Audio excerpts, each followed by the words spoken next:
that's one way you can tell. So if you want to see, so for example, if I wanted to use this as a demand zone again, let's say I have this drawn, right? And let's say I draw this as a demand zone from here to here. Yeah. You see how it's already rejected a little bit? You see where it popped up right at this zone? That Right, lets me correct. know that there's still some bias in this zone. But let's say it comes down here and we bounce right here. I don't mind getting into calls here. Why? We didn't go as low as this one, okay? And my stop will be if we break it.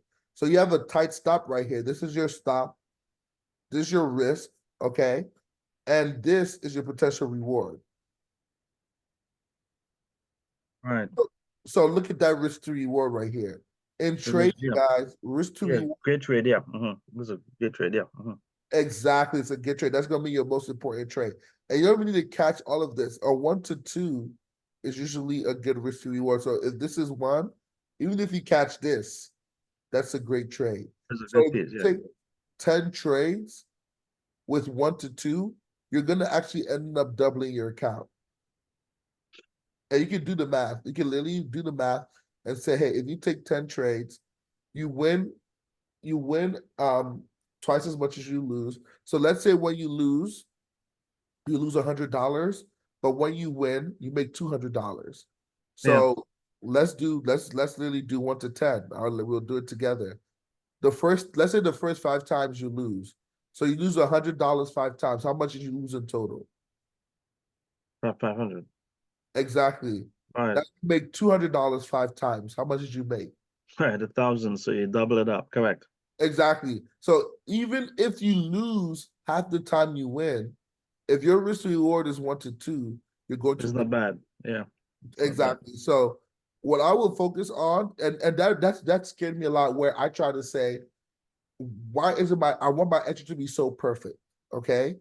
Sometimes I'm willing to get into a trade a little bit early as long as the risk to reward is good. And that helps free me from a lot of anxiety of getting in at exactly the perfect time because you can't perfectly time the market. But if your risk to reward is good, then you're going to be good to go. Okay. And how do you do this, guys? Here's how you force yourself to have good risk to reward, right? Now, I shared this during the live weekend. I'm going to share it with you guys right now. Let's use this for example. Okay. Let's zoom in right here. So let's say I think we're gonna bounce here. Let's say I think that we're gonna bounce here and keep going up. That's my assumption. That's my thesis. Okay. Calls right now is 122. You guys see this? Right? Where are you? To the Let's right see. side. Oh, Right yeah. here. Yeah. Correct. Yeah. Okay. What you can do, guys, is you can hit the chart and see where your stop would be, what it would be. So let's say this stop is 104. Okay, so it's 122. Let's say the bottom of this is 104. So 122 minus 104 is how many cents? Minus 104. Where? Oh, minus 104. What do you want to from? It's like 18 cents, give or take. Yeah. Okay. Wait. Okay. So 1 18 cents. Okay. okay. So what as soon as I get into a trade, guys, this is how you make yourself a good trader. As soon as you get into your trade, if you know your stop is at 104, literally scroll all the way down and put a stop loss at where? All right. 104. 104. Yeah. Now you know for this to be a 1 to 2 risk to reward ratio, you have to make double of 18 cents, which means you need to make 36 cents. So 22 plus 36 is So, is yeah. 158. 158. Yeah. So you know now, as soon as I get into this trade, the first thing I'm going to do is calculate my stop. Once I put my stop, I know if I can get to 158, I'm going to have a 1 to 2 risk to reward ratio. That's a good trade.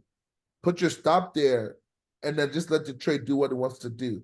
At the very minimum, you want 1 to 1.5. That's like very, very minimum. So 1 to 1.5 is if you're gonna lose 18 cents, you want to Mm. make like 25 cents. So instead of 156, you need to probably make like 149, something like that, right? Mm-hmm. Okay. Then you know that's your profit target. Right. You see what I'm saying? So Right. Yeah.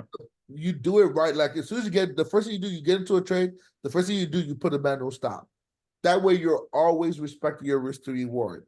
And based on how you're trading, if you keep getting stopped out at your stop, that's going to help you adjust your trade. Like, okay, I'm getting in too early based on my risk to reward. I need to be a little bit more patient. Okay. Yeah. Or or let's say you're getting in at good entries, but you're taking profits too fast. Then you need to tell yourself, okay, what I'm gonna do as soon as I'm past break even, I'm gonna put myself at break even, and I'm gonna let this trade play out no matter what. So based on how your risk to reward trading is going, that will determine what you need to personally work on as a trader. Do you need to work more on your stops? Do you need to work more on your profit targets as far as taking profits? Or do you need to work more better on your setups, your entries? Because if you're getting in and your stop is at 104 and your profit is at, if you're getting at 122, your stop is 104 and you keep getting down at 128, no matter how much money you made, that's a bad trade based on risk to reward. Mm. Right. And that's what the great traders understand. There are times when the market, you're like, okay, this trade's a little bit scary. I don't know what to do. Okay. And in those situations, I just move my stop loss to break even. That's what I do. I just move myself to break even and then I'll let the trade play out. Why? Because I'm trying to maximize my risk to reward. Look at this. If you got in puts, right? So we had to push down here. You had a drop base drop. Let's say you got in here. Your stop is the break of this. Okay. All right. By the time you got here, you just got in your 1 to 2. You see what I'm saying? Mm-hmm. You Mm-hmm. let it right all the way to the bottom. That's your 1 to 2.5. So that's what I want you to start working on. As soon as you get into a trade, know where your stop is, calculate your stop, okay, and then let the reward play itself out. And if what you need to do for a lot of times when I had to do, I had to desize. So with SPY, I would just buy 5 contracts, which would be like $400 in the trade. And when I was right, I'll only make like 250 or 180 or 200, which sucked, but it was training me to respect my risk to reward. And that way, when you go into more size, you're now confident in your ability to trade as a trader regardless of how the market changes or moves, what cannot change or should not change is your risk to reward. Right. Right. So that's the homework I want all you guys to do in practice. Like practice as soon as you get into a trade, just put a stop loss. Put a stop loss at where your stop is, and then let the trade play out the way it needs to. Yeah. Gotcha. Yep. All And right. supply and demand zone trades are the best because you're getting in close to the bottom. Your stops are usually tight, and if we push up, ooh, child, we can really rage, right?